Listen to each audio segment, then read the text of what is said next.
যেমন একটা সত্তারই সত্তা, দেহ এবং মন তেমনি একই সত্তার সত্তা, আলাদা কিছু নয়।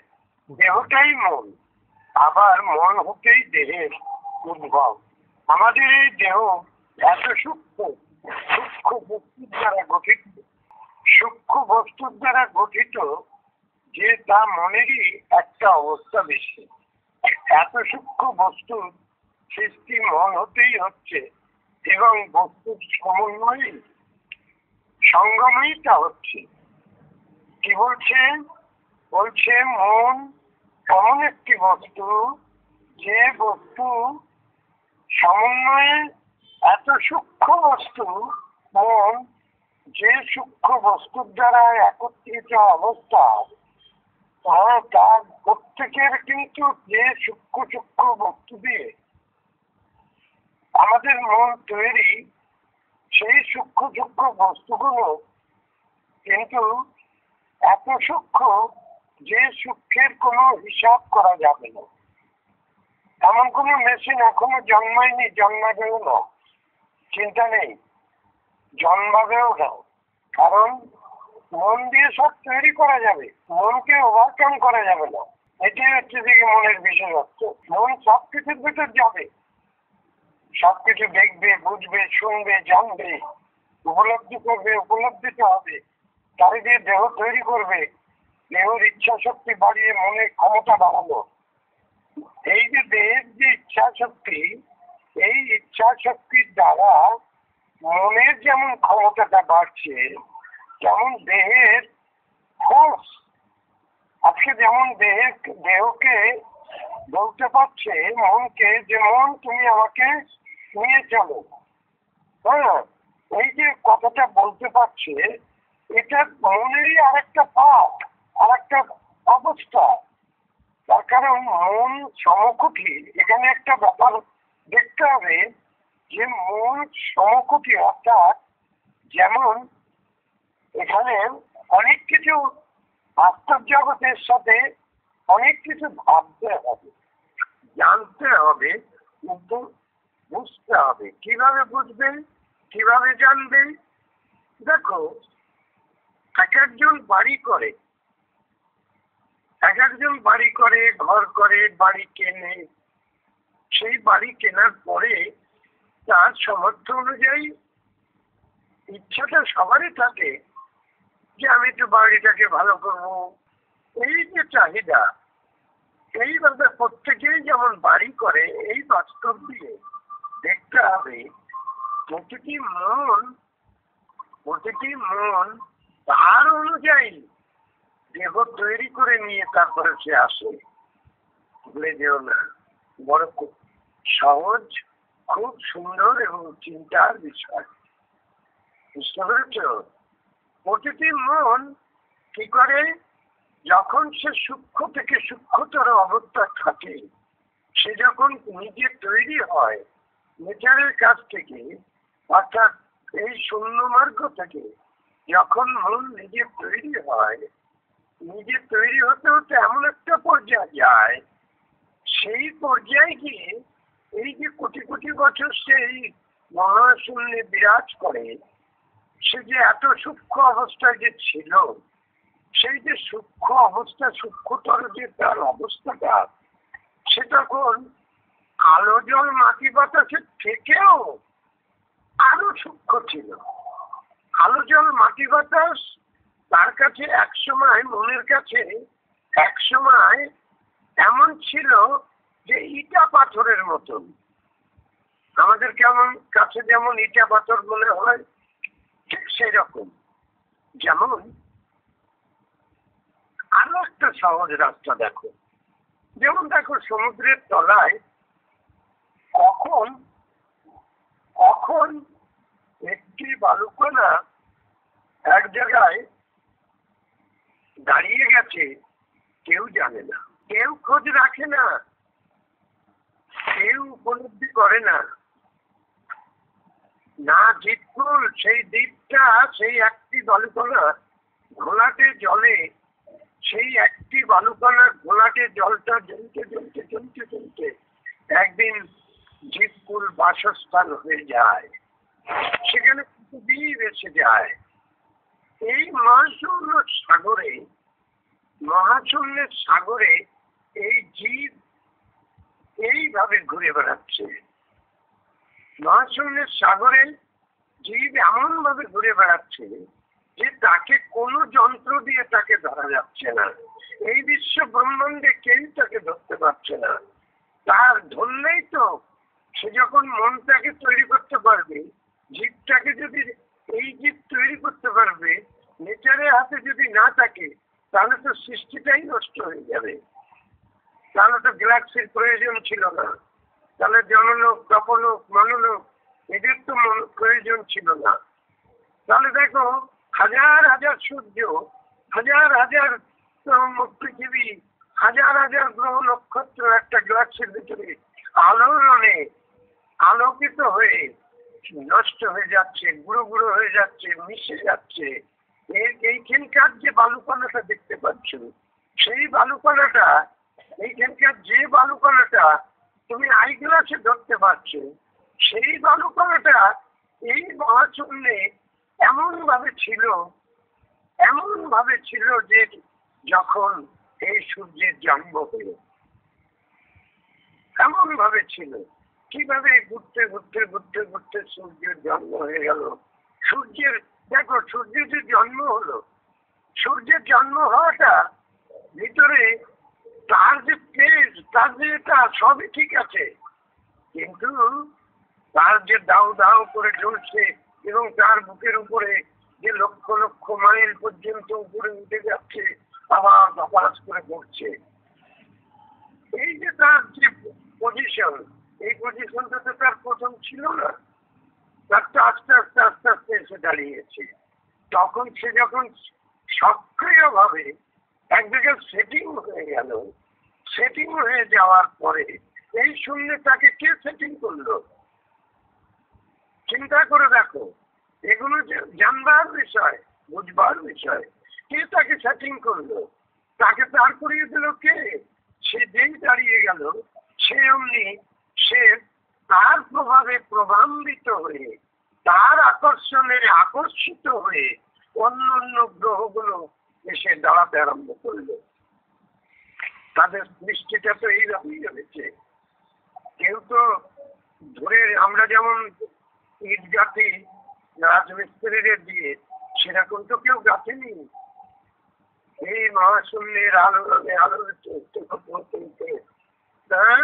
এসে এক জায়গায় দাঁড়িয়ে গেল, স্টপেজ দিয়ে দিল। তারপরে 600 কোটি বছর কি 550-600 কোটি বছর আগে শিবপুর এই পৃথিবীর বুকে ছিল না। কেন ছিল না?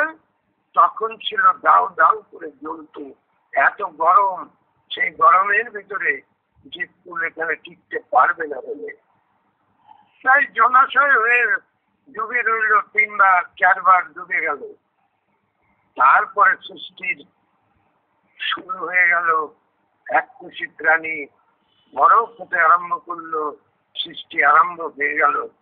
বরফ হতে আরম্ভ করলো, মাকড়সার জালের মতন জাল বলতে আরম্ভ করলো। এই যে স্রোতের ধারায়, এই যে গতির ভিতর দিয়ে, এই যে সিস্টেমে ধারাবাহিক ভাবে পরিবর্তনে পরিবর্তিত হতে হতে হতে হতে তারা যে এগিয়ে আসছে, তারা যে চলে আসছে, আজকে দেখো তার পরিবর্তন তোমরা সবাই এসে দাঁড়িয়েছ। তারপরে কি হলো? আমরাও ঠিক সেই রকম, জীবগুলো ঠিক সেইভাবে মহাশূন্যের সমুদ্রে আমরা হাবুডুবু খাচ্ছি। আবহমান কাল ধরে আমরা যে চলেছি, আমাদের এই চলাটা কিন্তু সব এ চলা নয়। আমরা যে পৃথিবীর বুকে আছি, অর্থাৎ আশ্রয় নিয়ে আছি, এইভাবে আমরাও ঠিক, জীবকুলটাও ঠিক এই মহাশূন্যের সাগরে আমরা হাবুডুবু খাচ্ছি। এই মহাশূন্যের সাগরে আমরা আবহমান কাল চলছি। আজকে আমাদের ফিরে যাওয়ার পালা।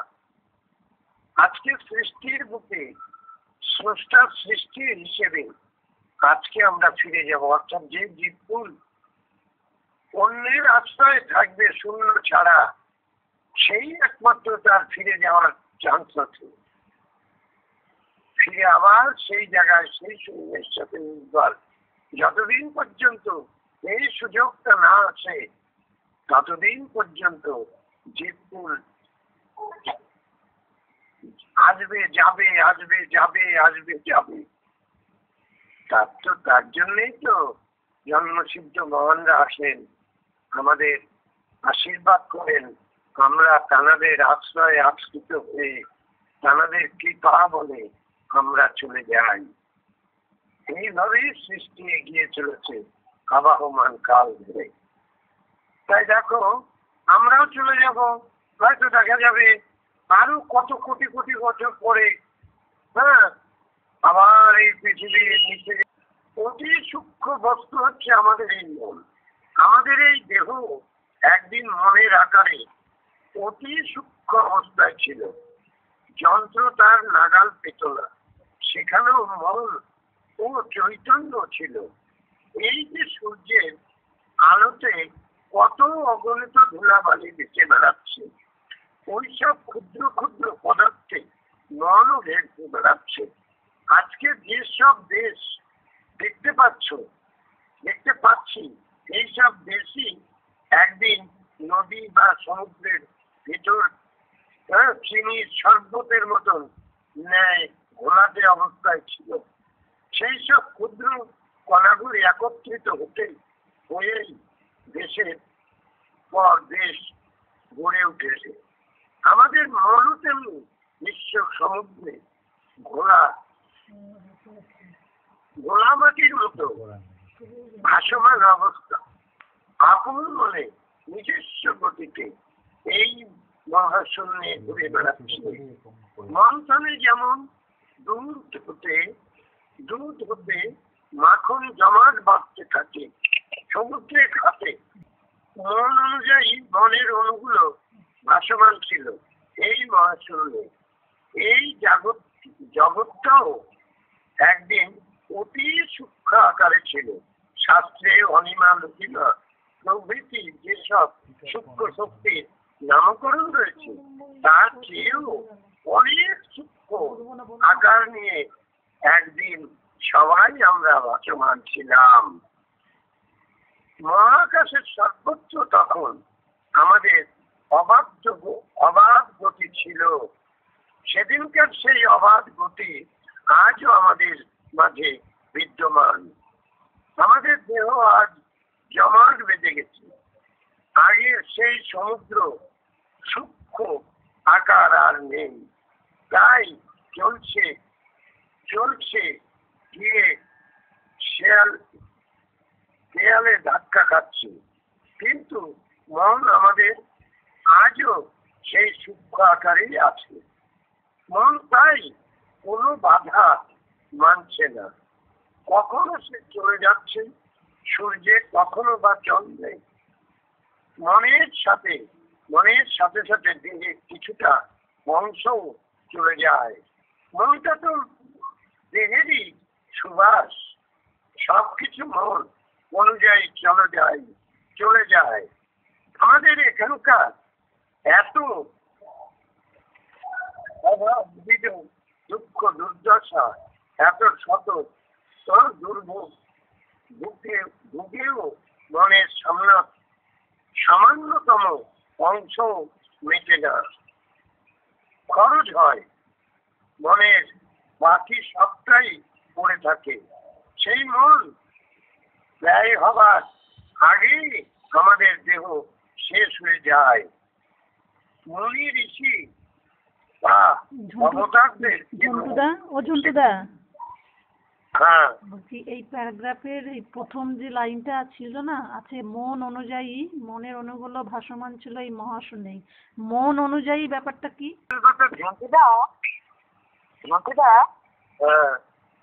মন অনুযায়ী মনের অণুগুলো ভাসমান ছিল এই মহাশূন্যে। মন অনুযায়ী অর্থাৎ সবার মন তো সমান না, সবার ওয়ার্কটা সমান না। মন একই, মন একই, সব মন এক। তোমার পৃথিবীর মনও যা, হাতির মনও তাই, পিঁপড়ের মনও তাই, মন একই। কিন্তু কার্যকারী অবস্থাতে তো এক নয়। আমার দেহেতে যে কার্যটা হচ্ছে, যে মনের অনুযায়ী তো কাজটা দেহটা তৈরি হচ্ছে। তাই মনের অনুযায়ী মনের অণুগুলো অসমান ছিল। হ্যাঁ, মনের অনুযায়ী মন যে পর্যায়ে ছিল, সেই পর্যায়ে মন যে পর্যায়ে ছিল, সেই পর্যায়ে অনুযায়ী এখানে ভাসমান ছিল, সেইটা কনসেন্ট্রেট হয়েছে। সেটা তো মন। এই যে দেহটা, এটা তো মন। তাই তো এনে দেহ তখন তৈরি করেছে। কিভাবে? আজকে যে মনটা তোমাদের বলেছিলাম প্রথম দিকে, যে শূন্য গহ্বর থেকে, যেখান থেকে মাথা তৈরি হয়, জীবকুলের মাথা তৈরি হয়, সবার একই জায়গা থেকে মাথাটা আসে। তো ওই সূক্ষ্ম মাথা, অর্থাৎ ওই বীর্যকীটের মধ্যে যে মাথাটা দেওয়া হয়, সেই মাথাটায় যে পূর্ণত্ব থাকে, ওইটুকু যা তুমি মাইক্রোস্কোপে দেখতে পাচ্ছ না। কালকে তো বললাম, কালকে একটা এই বিষয়ে একটা সাবজেক্ট বললাম না কালকে, যে যে সূক্ষ্মটা তোমার অনুটা, তোমার কীটটা, তোমার বীর্যকীটটা যতটা ছোট, তার থেকে অধিক অধিক গুণ ছোট যে পোকাটা তুমি মাইক্রোস্কোপ দিয়ে দেখতেছ, তারও তো বীর্যকীট আছে। তাহলে তার সেই কীটটা কতটুকু ছোট হতে পারে, বুঝে দেখো। এই মহাশূন্যে, বুঝতে পেরেছ? তাহলে শূন্য গহ্বরে যে মাথাটা তৈরি হলো, এতটুকু ক্ষুদ্র, একেবারে সূক্ষ্ম সূক্ষ্ম একটা যে মাথা তৈরি হলো, তারপরে মাথার পরেই ওই মাথা তো তৈরি হওয়ার পরে বেরিয়ে আসতেছে মন অনুযায়ী। ওখানে মন, মাথা হয়ে যাও মানেই মন হয়ে গেল। মনের যে ক্ষমতা, তার ক্ষমতা অনুযায়ী এবার দেহ তৈরি করতে আরম্ভ করলো। এবার ওই সূক্ষ্ম আকারে যদি না হয়, তাহলে খাদ্য বস্তুর ভিতরে যাবে কি করে? বুঝতে পেরেছ? সে ঘুরতে ঘুরতে ঘুরতে ঘুরতে সমস্ত ঘাস প্রতিগুলো নিতে নিতে, টাচ পেতে পেতে এক সময় খাদ্য বস্তুর ভিতর দিয়ে চলে গেল। হ্যাঁ, খাদ্য বস্তুর ভিতর দিয়ে সে সবাই খেয়ে ফেললো। সেই খাদ্য বস্তুর ভিতর দিয়ে বাবার কাছে চলে গেল। বাবার কাছে গিয়ে বসে থাকলো সে চুপ করে। যতদিন পর্যন্ত বাবা উপযুক্ত না হলো, ততদিন পর্যন্ত সেও গ্রোথ পেল। গ্রোথটা পাওয়ার সাথে সাথে সে তখন উত্তেজিত হলো বেরিয়ে যাওয়ার জন্যে। সেক্সের আকর্ষণ, সেন্স এবং সেক্স দুটোই একসাথে তখন কাজ করে। তোমাদের বলেছিলাম যে 85 তোমাদের এই বিষয়টা বলেছিলাম যে 85 আহ্বানে এরা থাকে ঘুমিয়ে। 85 আহ্বানে তবে গিয়ে তোমার এই দিকটা জাগ্রত হয়। তার মানে শূন্যের প্রভাব সেখানে পড়লো, শূন্যের টানটা পড়লো, সেন্সটা জাগলো, সেন্স থেকে সেক্সে চলে গেল, সেক্সটা আকর্ষিত হলো। এখন নিঃশ্বাসের সময়, মিলিত হওয়া, নিঃশ্বাসের সময়, তখনই সে অন্য পাত্রে চলে গেল। এর আগ পর্যন্ত সে তো বাবার কাছেই থাকবে। তাই সে যে গ্রোথ হচ্ছে ভিতরে এসে, বাবার ভিতরে এসে যে গ্রোথ হচ্ছে, খাদ্য বস্তুর ভিতর দিয়েই হচ্ছে। তো সে তো শূন্যকে ডাকছে না, শূন্যকে তো সে আহ্বান করছে না, তাকে জাগানোর জন্য শূন্যকে ডাকা হচ্ছে। তুমি যদি ওখানে বড় হও, শূন্যে যদি বড় হও, তাহলে তো মায়ের গর্ভে আসতে পারবে না, তোমার আসতে অসুবিধা হবে, বাবার কাছে আসতে পারবে না, তাহলে তো সৃষ্টিটা নষ্ট হয়ে যাবে। ওখান থেকে দেহ ধারণ করে, যে দেহটা তুমি ওখান থেকে ধারণ করে আসছো, যেটুকু সেটুকু এত সূক্ষ্ম। বাবার কাছে যখন আসছো, খাদ্য বস্তুর ভিতর দিয়ে যখন বাবার কাছে যাচ্ছ, তখন এত সূক্ষ্ম যে সেই সূক্ষ্মটা মাপার কোনো যন্ত্র তোমার কাছে। আমি প্রমাণ করে দিচ্ছি যে ওই সূক্ষ্মতার মধ্যে আমি তোমাকে সবকিছু স্যাম্পেল দিয়ে দিয়েছি। এইবার তুমি তাকে বাড়িয়ে নিয়ে যাচ্ছ। এই যে নিজেকে জানছো, নিজেকে জানতে যাচ্ছ, এটা তুমি বাড়িয়ে নিয়ে যাচ্ছ। তুমি নিজে এসছিলে খালি হাতে, ওই জন্যই তো ঠাকুর এক জায়গায় বলেছেন যে তুমি যখন আসছো তখন তোমার দেহ ধারণ করার ইচ্ছা থাকে না, আসার পরে দেহ ধারণ করার ইচ্ছা হয়। ঠাকুর এখানে কি বলছেন যে তোমার ইচ্ছাটা ছিল না। তুমি যখন এই পৃথিবীর বুকে এলে, দেহটা যখন পেলে, তুমি বাবার কাছ থেকে যখন মায়ের কাছে যাচ্ছ, তখন তুমি তো একটা দেহ নিয়েই যাচ্ছ, দেহ ছাড়া তো যাচ্ছ না। তুমি সে যত সূক্ষ্মই থাকো, সেটা তোমার দেহই থাকছে। এই দেহের ভিতরে তোমার সবকিছু আছে স্যাম্পেল হিসেবে। তাই যখনই তুমি বাবার কাছ থেকে মায়ের কাছে যাচ্ছ, তখনই তোমার মারামারি করে যে তুমি মায়ের কাছে চলে গেলে, তখনই তার আগেই তোমার দেহ ধারণ করার ইচ্ছাটা জাগলো। এর আগ পর্যন্ত তোমার দেহ ধারণ করার ইচ্ছাটা জাগেনি। দেহ আছে বলেই তাই দেহ অনুভূতিটা আসছে না, বাপের কাছে দেহের অনুভূতি আসছে না। তুমি যে একটা দেহ, তোমার যে ব্যক্তি সত্তা আছে, সেটা তুমি বাবার কাছে দেখাতে পারছো না। মায়ের কাছে না গিয়ে, মায়ের কাছে গিয়ে তবে তুমি দেখাতে পারছো। তোমাকে সাথে সাথে ইচ্ছাটা যেই তোমার জাগলো দেহ ধারণ করার, সেই অমনি তুমি দেহ ধারণ করে ফেলবে। কিভাবে? আলো জল মাটি বাতাসের সংমিশ্রণে মিশ্রিত হয়ে মায়ের সাথে যুক্ত হয়ে তুমি দেহ ধারণ করে ফেলবে। সেই দেহ নিয়ে তুমি বেরিয়ে এলে, তখন তোমার ব্যক্তি সত্তা এসে গেল। যেহেতু তোমার দেহ ধারণ করার ইচ্ছা ওখানে প্রকাশ করেছিল, ইচ্ছাটাও সেখানে ছিল।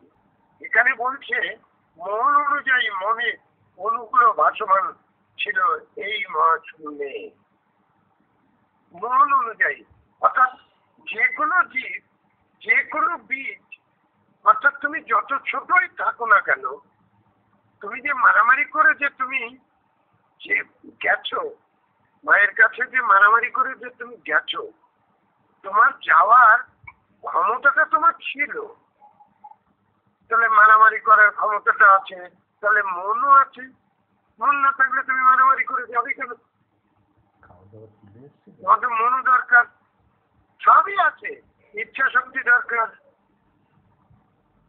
এবং ভূত চেতনা সবই আছে। তোমার কিছু নেই যে কোনোটা বাদ নেই, সবই আছে বলেই তুমি যেতে পারছো, নাহলে তুমি যেতে পারছো না। এইবার তুমি মায়ের কাছ থেকে যখন বেরিয়ে এলে, তখন তোমার কাছে একটা নতুন পর্ব শুরু হলো। তোমার ওই পর্বটা তুমি ভুলে গেছো। তুমি যেখান থেকে এসেছো ওই পাঠটা তোমার ভুল হয়ে যাচ্ছে। তখন এই বাইরের চাকচিক্য দেখে তুমি এদের সাথে মিশে গেছো, তাই তো তোমার হাসি কান্না দিয়ে তুমি সব বুঝিয়ে দিচ্ছ। দুটো জিনিস দিয়ে বুঝিয়ে দিচ্ছ, ভালো লাগলে হাসি আর দুঃখ পেলে কষ্ট পেলে কান্না। বাস এই দুটো জিনিস দিয়ে তুমি বুঝিয়ে দিচ্ছ সবাইকে যে আমার অসুবিধা হচ্ছে। এই তো রাস্তা। তারপরে সেটা ব্যথা বেদনা জ্বালা যন্ত্রণা দুঃখ কষ্ট সমস্ত স্বাদ সোয়াদ গন্ধ রূপ রস সবকিছুই তোমার কাছে আছে, সেটা ঘুমিয়ে আছে অবস্থার পরিপ্রেক্ষিতে। তোমার বয়সের সাথে সাথে তোমার বুধগুলো এসে যাচ্ছে, বয়সের সাথে সাথে তোমার চেতন শক্তিটা বেড়ে যাচ্ছে, তোমার ইচ্ছা শক্তিটা বেড়ে যাচ্ছে, এটা তো তুমি নিজেই বুঝতে পারছো। এটা তোমাকে তুমি আবার সাজিয়ে বোঝো, এটা তোমরা নিজেই বুঝতে পারছো। প্রত্যেকটা জীব যখন বাচ্চা থাকে, বাচ্চাটা মা তাকে মুখে করে নিয়ে যায়, তাই মা মুখে করে নিয়ে যায়। যত কষ্টই হোক সন্তানকে কিন্তু মা কখনো মুখ থেকে ফেলে না।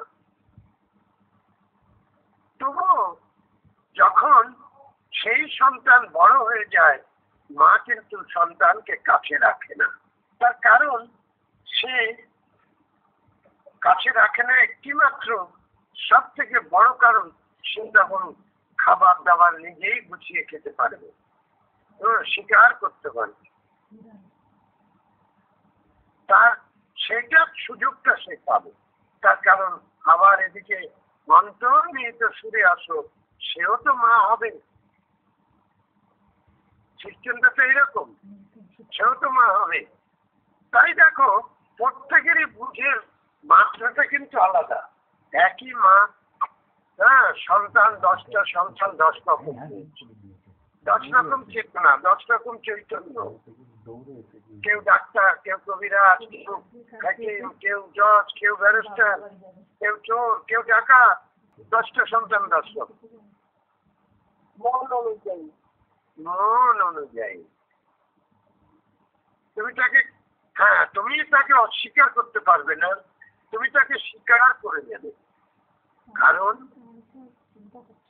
সৃষ্টির ভিতর দিয়ে তুমি যখন ওটাকে দেখবে, তখন সবার সমান অধিকার। ডাকাতটারও যা অধিকার, ডাক্তারেরও ঠিক সেম অধিকার। তার কারণ শক্তির প্রকাশ হচ্ছে একজনের ভিতর দিয়ে, ডাকাতের রূপটা প্রকাশ হচ্ছে শূন্যের, আর একজনের ভিতর দিয়ে ডাক্তারের রূপটা প্রকাশ হচ্ছে। তার ভিতরে আবার ডিফারেন্স হয়ে আছে, তার ভিতরেও আবার ভাগ ভাগ আছে। এইসব জিনিসগুলো, এইটাই হচ্ছে সৃষ্টি তত্ত্ব।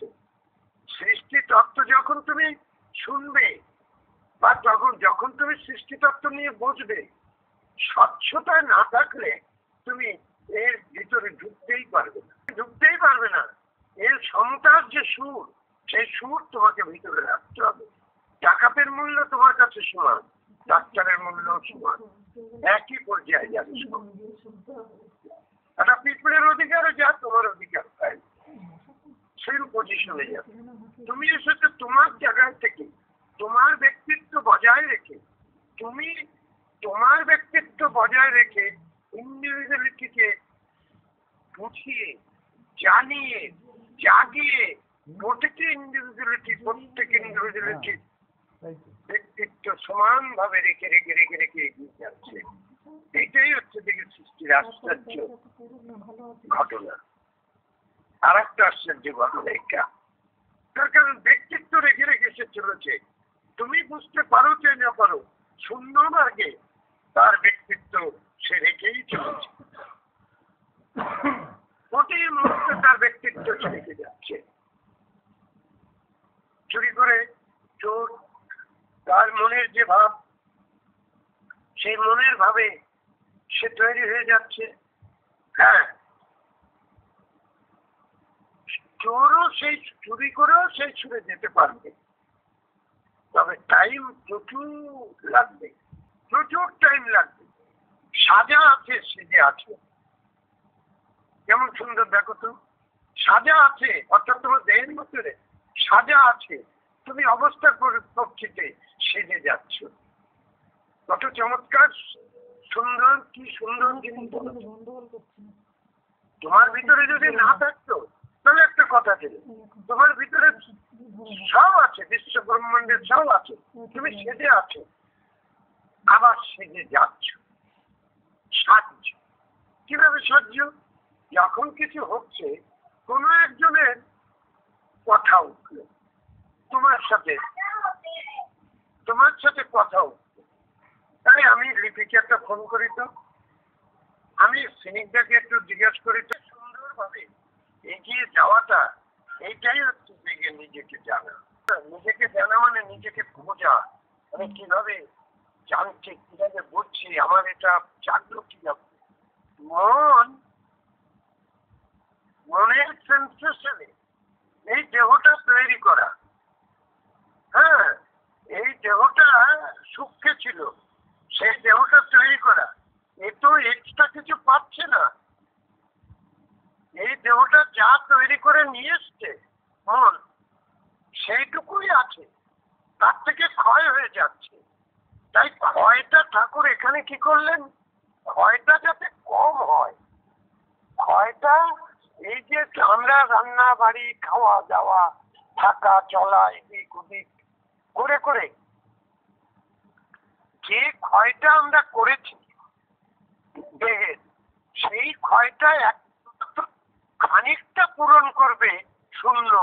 তুমি শূন্যে গেলে বড় বলে মন আর দেহ, দেহ তো মনই তৈরি করেছে, মনেরই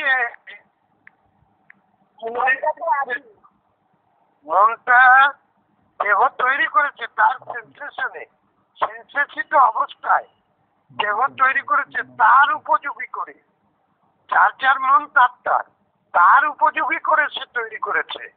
সে বাস করবে বলে একটু আগে তোমাদের কি বললাম, যে ঘর বাড়ি দোতলা তিনতলা পাঁচতলা তোমরা করবে, তবেই সেই দেহতে সে বাস করতে পারে। অন্যের দেহতে গিয়ে বাস করা সম্ভব না। এটা কিন্তু তোমাকে আগেই বললাম। আমি তোমাকে বলছি, মন দেহ থেকে বেরিয়ে যায়, দেহর একটা অংশ মন নিয়ে যায়, প্রত্যেকটা কাজে ব্যয় হয়ে যায়। আমি তো এই কথা বলছি, অস্বীকার করছি না। তাই যেতে যেতে এমন একটা পর্যায়ে যায় যে মন এবং দেহ তখন আর দেহের নিয়ে যাওয়ার কিছু থাকে না, ঢুকতে পারে না। মন সেটুকু নিয়ে চলে গেছে, তখন মন ঠিকই থেকে যায়, মনের একটু অংশ খরচা হয় না, অথচ দেহের এইবার পরিষ্কার হলো। মনের অংশ খরচ হয় না, মনের অংশ থেকেই যায়। যেটুকু যা খরচ হয়, যেটুকু যা ব্যয় হয়, সে অতি সামান্য। এবং যে সামান্য মন, যে সামান্য নিয়ে তুমি যাচ্ছ, আবার তুমি এতে যাচ্ছ, যখন শূন্যে যখন যাচ্ছ, মন নিজের পূরণ করে আসতে হবে, কিন্তু দেহর জন্য সে কিছু করছে না। এইখানেই হচ্ছে বড় বিরাট ব্যাপার। এখান থেকে উইল ফোর্স দিয়ে, এখানকার উইল ফোর্সে সে মন তার সাথে দেহর অংশ চলে যাচ্ছে। ওখানে গিয়ে যখন দেহটাকে ছেড়ে দিল, ছেড়ে দেওয়ার পরে অনুটাকে ছেড়ে দিল, সে অনুটা তো শূন্য থেকে মন পুরাতে পারবে না। তাই জন্য ফেরার সময় সে খালি হাতেই ফিরলো এবং কিছু আর দেহকে দিতে পারলো না। এই জন্যই তো তুমি স্বাধীন দেহ পাবে।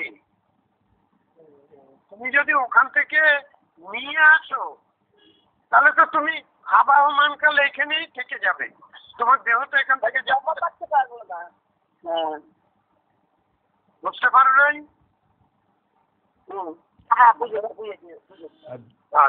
জন্তুদা, ওখান থেকে মন যখন ফিরছে, একেবারে খালি হাতে তো ফিরছে না, সে তো ওখানকার অণু সংগ্রহ করে নিয়ে এসে সহস্রদ্বারে এসে জমা করছে। হ্যাঁ, করছে, কিন্তু দেহের অংশ আনছে না, দেহের অংশ আনছে না, দেহের থেকে শুধু যাচ্ছে, আসছে না। হ্যাঁ, এখানে এই যে একটা কথা আছে, এওজ বদল এখানে হচ্ছে না, অর্থাৎ বিনিময় প্রথা এখানে কোনো কথা নেই, এখানে কোনো বিনিময় নেই।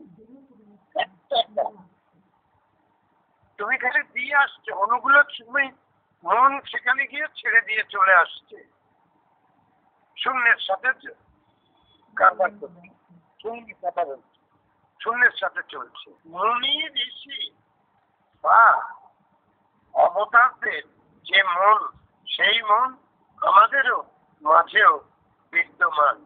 কি বলছেন, মুনি ঋষি বা অবতাপ্যের যে মন, সেই মন আমাদের মাঝেও বিদ্যমান। মনের সেই অবাধ গতিও আছে। তাই দূরশ্রবণ, দূরদর্শন প্রভৃতি যে সব বিভূতির কথা শাস্ত্রে উল্লেখ আছে, সেই সব আমাদেরও না হবার কোনো কারণ নেই। কিন্তু মহানরা যেখানে মনন করে সফলতা অর্জন করেছেন, আমরা সেখানে ভাবছি হবে কি করে, অসম্ভব ইত্যাদি। তাই তো আজ সবকিছুই আমাদের কাছে অসম্ভব হয়ে দাঁড়িয়েছে। যেভাবে মনন করবে সেইভাবেই তো সফলতা আসবে। শক্তি আমারও ব্যয় করছি ঠিকই, কিন্তু আজকে আমাদের পরিবেশই হয়ে গেছে হবে না, অসম্ভব। এই ধারণা আমাদের সবার মনে বদ্ধমূল হয়ে গেছে যে আমরা পাপী, আমাদের পূর্বজন্মের কর্মফলের জন্য আমাদের দ্বারা কিছুই করা সম্ভব নয়, তার জন্যই কিছু আমরা পাচ্ছি না।